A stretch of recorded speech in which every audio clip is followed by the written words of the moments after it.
তোমার যদি জীবনে চাওয়া হয় আমাকে প্রচুর টাকা ইনকাম করতে হবে, গাড়ি বাড়ির মালিক হতে হবে, তুমি যদি শিক্ষক হতে চাও তাহলে তুমি গাড়ি বাড়ির মালিক হতে পারবে না। তুমি যদি বিসিএস ক্যাডার হও তাহলে কিন্তু গাড়ি বাড়ির মালিক হতে পারবে না।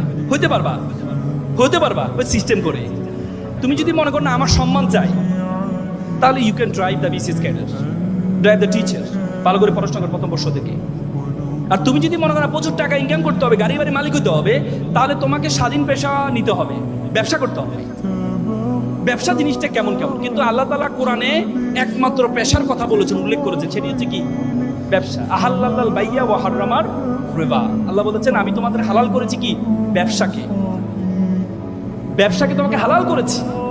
এবং ইসলামের 10 জন আশারে মুবাশশারা, 10 জন যারা জান্নাতের সুসংবাদ পেয়েছে, তাদের মধ্যে 9 জনে ছিল ব্যবসায়ী। এবং prophet was also the businessman, জানো তো? হ্যাঁ, তার মানে ব্যবসাটা এটাকে এমফেসাইজ করেছেন। আলিবাবার প্রতিষ্ঠাতা জ্যাকমাকে বলেছিল, জ্যাকমা বলেছে তুমি যদি বিড়ালকে যদি বলা হয় তুমি কি $100 একটা নোট নিবে নাকি একটা কলা নিবে, বিড়াল $100 গ্রহণ না করে কলাটি গ্রহণ করে নেয়। কারণ বিড়াল জানে না $100 দিয়ে শত শত কলা কেনা সম্ভব। তেমনি যুব সমাজকে যদি বলে তুমি কি চাকরি করবা নাকি ব্যবসা করবা, যুব সমাজ চাকরিটি গ্রহণ করে।